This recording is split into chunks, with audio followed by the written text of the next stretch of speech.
Happy New Year, everyone. Nick from Comic Culture here. Time for Nick at Night, my weekly comic book review show. Let's go over the books I read this week and find out what the best books of the week were. I'm going to go ahead and put my grading scale up. When I introduce a book, I'm going to put the cover of the book on the grading scale so you can see how they all stack up against each other. Let's get into DC first. We're going to start with Chip Zdarsky's Batman run, issue number 141. Now, I've been a big fan of the Batman run right now. I know it's a little bit of a polarizing thing at this moment. A lot of people don't like the fail-safe stuff. A lot of people think that he's just going in a direction that just doesn't make any sense. But I really like the Terminator-esque Batman thing going on right now with failsafe. I like that he's back right now. I like the little adventure that Batman has gone on. Some of the interactions with Zur and Ra and the other personalities that he's having to deal with. Some of the stuff, obviously, with Joker in the last couple of issues, too. Failsafe is a unstoppable force, and he's using him in a way that he didn't use him in the previous arc. He was kind of this thing, this failsafe. If Batman went too far, if Batman took a life, something needed to stop Batman, and this thing was specifically programmed to do that. Once that mission was presumably over, or it evolved to the next stage, now we're poised with another issue right now.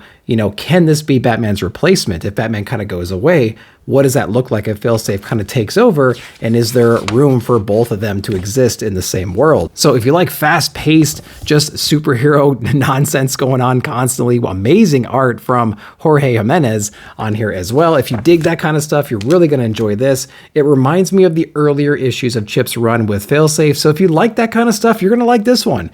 If you didn't, it's more of that. So maybe fall off of Batman for a little while if you dare to. I don't know, man. This has been really cool. I've been having a blast with it. Batman 141, I recommend it.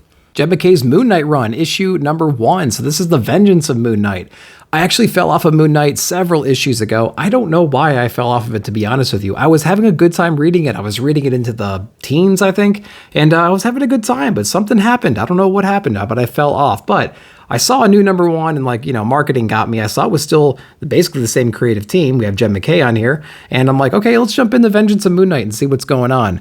If you're like me and you did that same exact thing, this book will catch you up to what exactly happened. Something happened to the Moon Knight that we know and love. The Midnight Mission is still kind of there with the different people that he's built up around that. So we have some of those folks still in the mix as well. But something happened to Mark Spector and our Moon Knight character. And so this is kind of like another Moon Knight coming up right now who's very mysterious, very much like reinvigorated with the spirit, right? Really down to business, does not need the Midnight Mission, get out of my way kind of a thing. And so we're going to be exploring a little bit more about who this character is. We got a lot of cool action in here. A lot of the things you know and love about the original Moon Knight run are inside of this issue too. So Vengeance of Moon Knight number 1, it's probably just like a continuation of the Moon Knight run, and I'm the only one that doesn't know that. But if you've been reading the original Moon Knight run, you definitely got to be jumping in this one.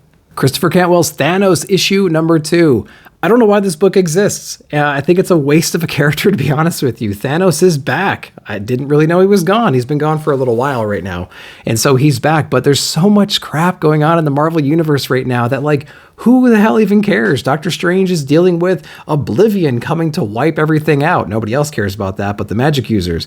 We have the mutants being massacred in issue number 25 of X-Men or whatever. Nobody really cares about that either, apparently, and not even in this book. And then we have all the stuff going on with Tony Stark and Cyclops and the Avengers and X-Men and stuff like that.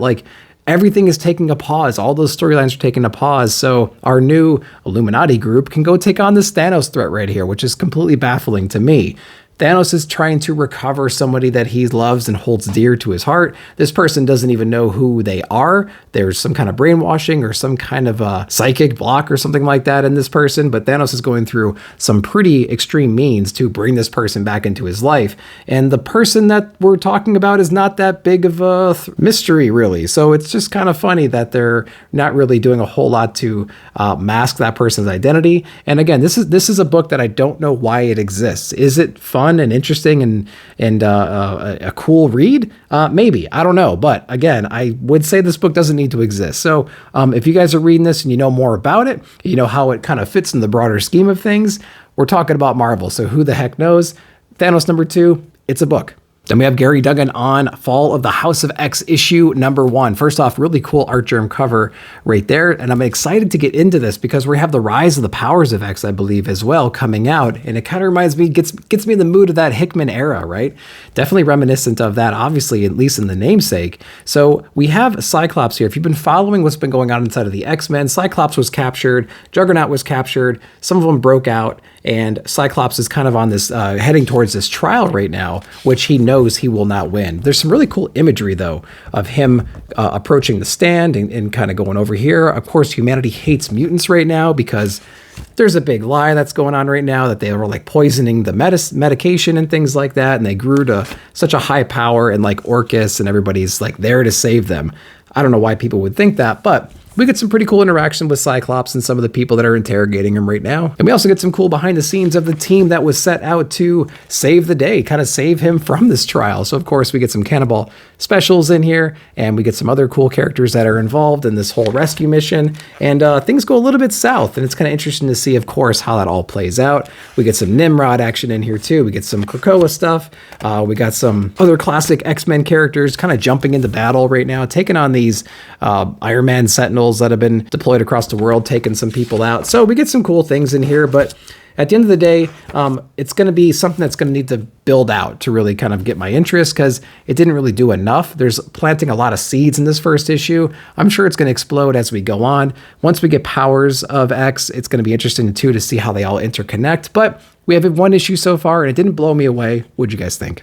Next, we have Captain America issue number 5. So this has been an interesting book. J. Michael Straczynski is on this one. Guest artist, I believe it's guest artist, Lan Medina on here. Pretty cool book, though. We basically have this demon power that's rising up inside of New York right now. So Captain America is working with a bunch of street-level heroes right now, including Doctor Strange and like Misty Knight and whatnot. And they're trying to uncover some of these murder mysteries that these demons are a part of. And these demons have a very interesting target, right? So they're actually targeting people who have influence, some kind of like public influence. And what it does is they can trap their soul and their essence from leaking out into the masses. And so that message carries forward, if that makes sense. Take out some really powerful political figures that are able to spread message through the crowd.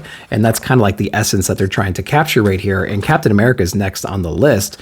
And so it's a pretty cool detective-ish story as well. Doctor Strange is involved in a pretty funny way. And so I did like that. There's a cool parallel that he's putting out there right now between the current day events and events of like Nazi Germany invasion inside of New York City that Steve Rogers had to deal with when he was younger, pre-Captain America.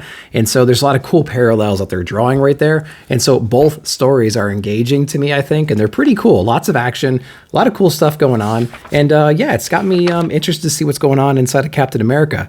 A little bit of a slow burn, but it's still an interesting slow burn, I think. And that's really the kind of like a delicate balance, I think, because sometimes slow burns can be painful.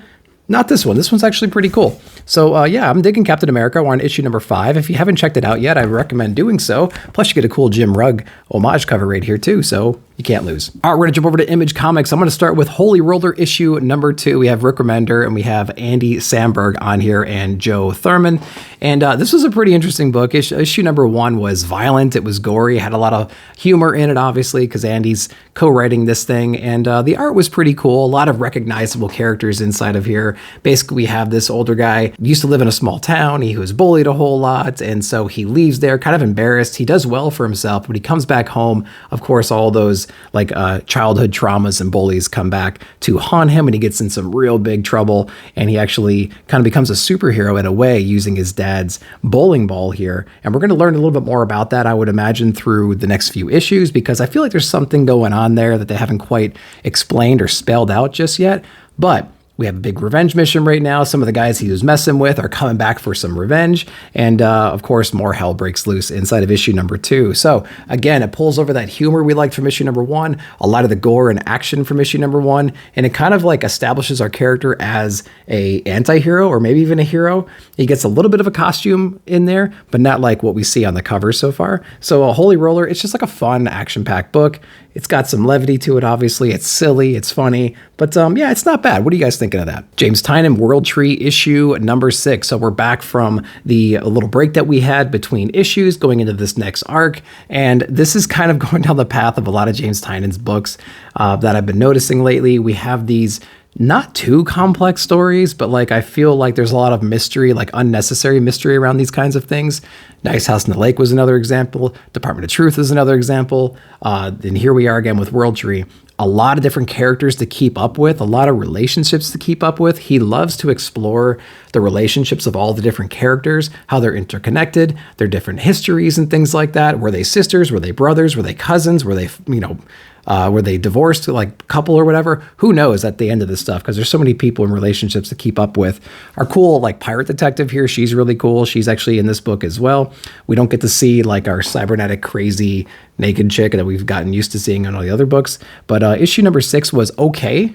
Again, it wasn't really blowing me away. I didn't really enjoy the first arc, to be honest with you, but I wanted to keep reading it to give it a fair shake rather, and didn't really do a whole lot for me. So issue number 6 of World Tree, what'd you guys think of that one? Once Upon a Time at the End of the World. Now I'm picking this book back up because I feel like we're getting into the future landscape that I really kind of fell in love with in the first arc. I love the fact that we've had both of our characters flash forward into the future for bits and pieces of the first few issues, and we get to see how they've augmented themselves. They're at each other's throats right now, even though they were lovers for like the first whole arc and a little bit beyond. And I really like to see this story right here where we get some more futuristic perspective, right? So we have one of our guys right here who's basically genetically modified himself into like a killing machine, and he's going over some of the details of him and Mezzy, who was his lover, essentially. She was the leader of like the Rangers, and she betrayed all them.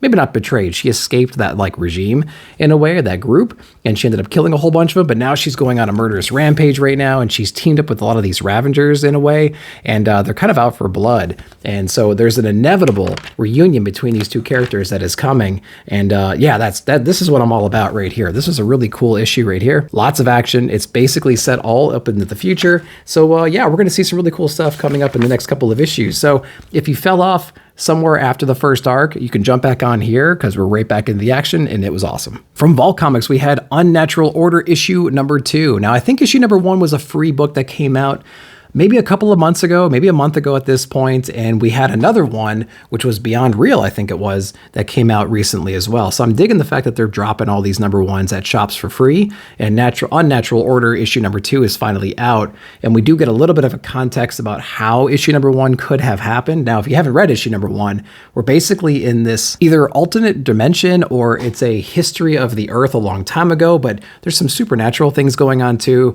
There's like barbarians and pirates and sorceresses and things like that, and they're all kind of teaming up because this evil druid wiped out their civilizations, and they're kind of like the last things left. So they're on this revenge mission against this evil druid right here. This evil druid person was somebody in present day who was messing with the Large Hadron Collider, and through some kind of wizardry, magic, whatever, and a combination of that technology was able to transport themselves and upgrade their powers.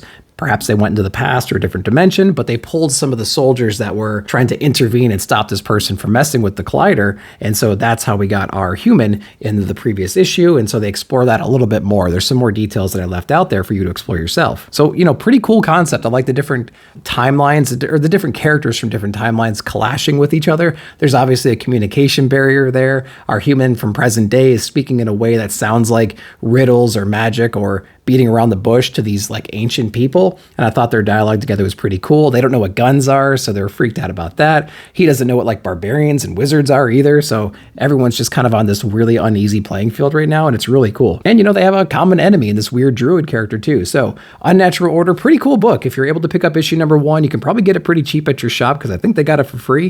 And then issue number 2 is out. So it might be worth a shot.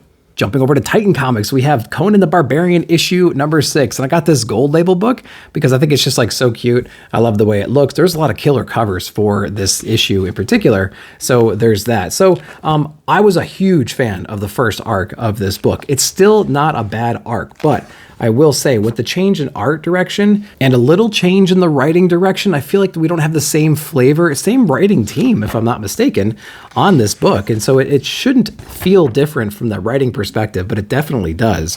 And I don't exactly know what's going on. There are moments in this book, yeah, Jim Zub is on this one still. There are moments in the narration in like this yellow text here where it does feel very familiar, and that just works perfectly. But there's just something else going on. I don't exactly know, but it doesn't feel the same. But with that said, it's a really gory, cool, like Barbarian, obviously Conan kind of a book. It's savage. There's a lot of other interesting characters. There's obviously this ghostly element, this demon element that we're carrying over from the first arc, which we're still exploring inside of here. Some double crossing, things like that. And, you know, Conan doing Conan stuff. So, yeah, man, this book is actually, it's pretty good. It's not as good as the first arc, but it's still a Conan book. It's still connected, and it's not bad. What do you guys think? All right, then from Boom Studios, we have Pine and Merrimack issue #1 from Kyle Starks. Really cool guy.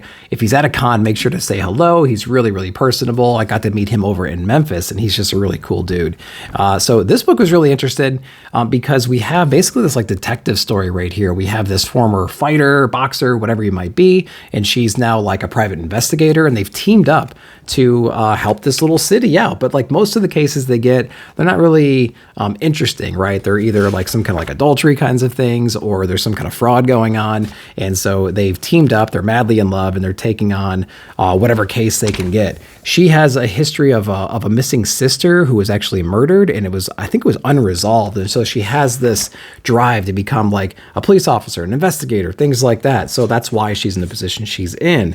A lot of cool humor in the beginning of this book, a lot of nasty people they get involved with, but their dynamic is really fun because she's pretty intense, and she's kind of seen it all, done it all, but then like her husband's right there too to really kind of mess people up if they cross that line. And so it's a really cool little dynamic between the two of them. And this book starts getting really interesting when they pick up a case of a missing person, and that missing person resembles her younger sister who was missing and killed. So they take this on as kind of like a redemption kind of a thing, and it gets them into this bar situation fighting these bikers, and they learn a little bit about what might have happened to this young girl. And it was just a really cool book. So I really recommend picking this one up. It's more grounded. There's nothing supernatural that we know of just yet. And I don't think it's going to lead in that direction, to be honest with you, but who knows? It might. But if you're into detective books, if you want to see like kind of like a Luke Cage and like a Jessica Jones kind of a book that's not set in Marvel, maybe a Boom book from Kyle, this one's definitely for you. So guys, that's everything I read this week. I hope you enjoyed that. Let me know down below what you read and what your favorite books of the week were. While you're down there, like, subscribe, share, hit that bell notification to be alerted when I put out new videos. Thanks again for watching. We'll see you in the comments.